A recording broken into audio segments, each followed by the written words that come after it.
တရုတ်နိုင်ငံမှာရှိတဲ့ကောင်းကင်လှေကားဟာလှပသလိုအန္တရာယ်လည်းများပါတယ်။ဒီလှေကားကိုမီတာ1480မြင့်နဲ့မတ်ဆောက်တဲ့ဂျောက်ကမ်းပါးပေါ်မှာတည်ဆောက်ထားတာဖြစ်ပြီးလှေကားရဲ့စုစုပေါင်းရှည်ကတော့မီတာ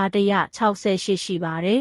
။ဒီနေရာကရှုခင်းတွေကအရန်လာတာကြောင့်အဘက်တာရုပ်ရှင်တောင်ဒီမှာရိုက်ကူးခဲ့ပူပါတယ်။လှေကားတက်သူတွေကိုဘေးကင်းရန်ခါးပတ်ကြိုးတွေနဲ့ကာကွယ်ပေးထားပြီးခြေလမ်းတိုင်းဟာတိမ်တွေပေါ်လမ်းလျှောက်နေရသလိုခံစားရမှာပါခြေထောက်အောက်မှာတော့ပေပေါင်းများစွာနဲ့တဲ့ကြောက်နှက်ကြီးရှိပါတယ်ဒီလေကားကိုတက်ဖို့ဆိုတာတတိရှိယုံမကခွန်အားလဲကောင်းဖို့လိုပြီးစိန်ခေါ်မှုတစ်ခုပါပဲစုစုပေါင်း3နာရီလောက်ကြာမြင့်နိုင်ပြီးကိုရောစိတ်ပါအပြင်းထန်စမ်းသပ်ခံရမှာပါ